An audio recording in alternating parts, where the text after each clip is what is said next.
একটা কথা বলে আমাদের গ্রামেগঞ্জে, মনের কালি মনে রেখে বন্ধুকে আপন করে নেওয়া। আমার অবস্থা ঠিক তাই হয়েছে এখন। কারোর প্রতি কোনো আন্তরিকতা নেই, সবাই কেমন যেন মন থেকে উঠে গেছে। হয়তো সবাই ভালো, আমি খারাপ, সেজন্য সবার সঙ্গে মানিয়ে নিতে পারছি না। কিন্তু আছি একই সাথে একই সঙ্গে, কিন্তু মনের মধ্যে কোথাও একটা ঘৃণা জন্মেছে। কি বলবো, এসব আর না বলাই ভালো। অনেক অশান্তির মধ্যে দিয়ে দিন কাটছে। তবে সবার আশীর্বাদে এবং ভগবানের আশীর্বাদে এখনও পর্যন্ত আমি আর আমার হাজব্যান্ড দুজনে ঠিকই আছি। তবে সমস্যাটা অন্য কোথাও। যাই হোক, তার মধ্যে একটা কারণ হচ্ছে মোবাইল রিচার্জ। তো অনেক দিন মোবাইল রিচার্জ করিনি, সেজন্য আর ভিডিও দিচ্ছিলাম না, ভিডিও করছিলামও না, দিচ্ছিলামও না, এই আর কি। তো আজকে আবার মনটা কেন যেন চাইলো একটু ভিডিও করি। মনটাকে অনেক করে বোঝাই যে কারো কথায় কান দেব না, ধৈর্য ধরে থাকবো। কিন্তু ধৈর্যেরও একটা সীমা আছে। ধৈর্যের সীমা যখন পার হয়ে যায় তখন কেন যেন নিজেকে ঠিক রাখতে পারি না। তো যাই হোক, মোবাইল রিচার্জ করেছি, ভিডিও চেষ্টা করব দেওয়ার। আমার ভিডিও কেউ দেখুক না দেখুক জানি, এরকম কন্টিনিউ ভিডিও না দিলে সেই ভিডিও কেউ দেখেও না, আর সেগুলো সবার মোবাইলে পৌঁছায়ও না। রোজ ভিডিও দিলে পরে তাহলে একটা দেওয়ারও মানে ইচ্ছে থাকে, যারা দেখে তারাও অপেক্ষায় থাকে। তো জানি না আমার ভিডিও দেখার অপেক্ষায় কে কে থাকে, কার ভালো লাগে। তো যাই হোক, আর কি বলবো। তো সকালবেলা কাজকর্ম করে নিচ্ছি। ছেলের পরীক্ষা চলছে। আমি দেখেছি যতবার আমার ছেলের পরীক্ষা শুরু হয়, যখনই পরীক্ষা শুরু হয় তখনই বাড়িতে প্রচুর পরিমাণে অশান্তি শুরু হয়। জানি না এটা আমারই দোষ না আমার ভাগ্যের দোষ, আমি বুঝতে পারি না। হয়তো সবাই ঠিকই আছে সবার জায়গায়, আমি হয়তো কোথাও মানিয়ে নিতে পারছি না, আমারই সব দোষ। এরকমই এখন মানে চিন্তাভাবনা করে মনটাকে বোঝাই।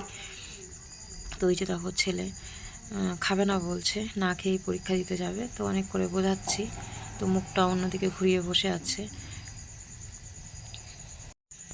ওকে এখন খাওয়াবো, তারপর স্নান করাবো, রেডি করাবো, তারপর আমি নিজেই নিয়ে যাব।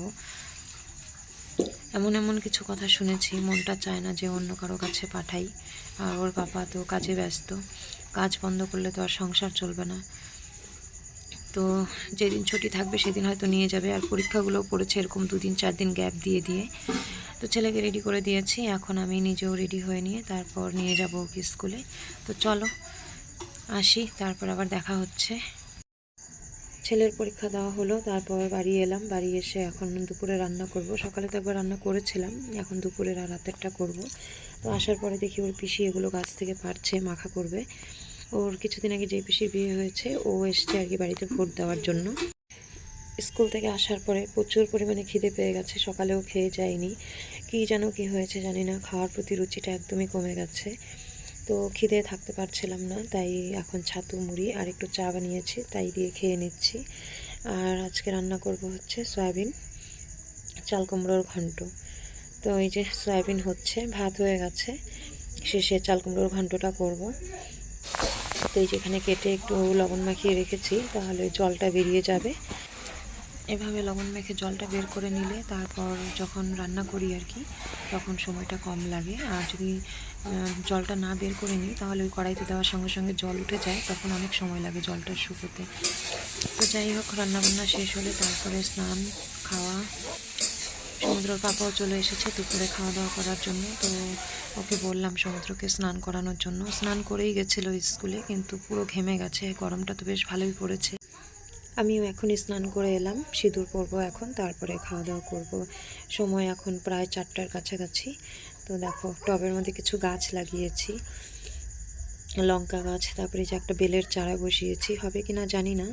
আর অ্যালোভেরা গাছটা অনেক চারা হয়েছে।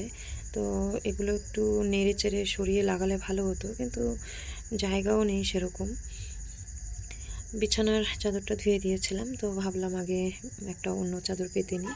তো এটা ভীষণ বড়, আমার এই চৌকিটাতে হয় না। তো এটা খাটের সাইজের চাদর, ইচ্ছে ছিল একটা খাটের, তো নেই করে আর নেওয়া হচ্ছে না। আসলে মাঝে মাঝে ভাবি ঘরটাই তো নেই, খাট নিয়ে কি হবে। আর একটা ঘর থাকলে না তারপর একটা খাট, একটা জিনিসের শখ হয়। তো বিছানার চাদরটাকে ঠিকঠাক করে পেতে নিলাম, তারপর শীতটুকু পরে খাওয়া দাওয়া করতে। আর ছেলে রান্নাঘরে গিয়ে বসে আছে। তো এই তো সবাইকে খেতে দিয়ে তারপর আমি বসলাম। সকালের একটু ভাজি ছিল, কুয়াশা আর আলু দিয়ে ভাজা করেছিলাম, আর চাল কুমড়োর ঘন্ট নিয়েছি, সাথে আচার আছে, কাঁচা পেঁয়াজ আছে। এভাবে খেতে আমার ভালো লাগে, মানে একটু শুকনো শুকনো খেতে আমি পছন্দ করি। তো খেতে বসেছি, অমনি চতুর্দিক অন্ধকার করে ঝড় বৃষ্টির মতো সেজেছে। মানে বৃষ্টি তো টুপটুপ করে পড়ছে, কিন্তু ঝড় এখনও ওঠেনি। তো খাওয়া দাওয়া সেরে ঘরে যেতে মানে গিয়ে সারবো কিনা জানি না। এই চৈত্র বৈশাখ মাস দুটো এই যে ঝড় হয়, আমার তো ঝড় দেখতে ভীষণ, মানে ঝড় যখন শুরু হয় আমার ভীষণ ভয় লাগে। মনে হয় কি যেন কোথায় বাজ পড়বে, শিল পড়বে, এগুলোকে ভীষণ ভয় পাই। তো আজকে দিনের বেলায় দেখি এরকম অন্ধকার হয়ে আসছে, ভয় ভয়ও লাগছে। তো যাই হোক, যতটা সেজেছে ততটা হয়নি, তবে প্রচুর পরিমাণে বৃষ্টি হয়েছে কিছুক্ষণ পরে। এখনও আমরা রান্নাঘরেই আছি। তো এই যে বৃষ্টি শুরু হয়ে গেছে। তাহলে চলো, ভিডিওটা আজকে এখানেই শেষ করছি। সবাই ভালো থেকো, সুস্থ থেকো। পরবর্তী কোনো ভিডিওতে দেখা হচ্ছে। আজকে এ পর্যন্তই।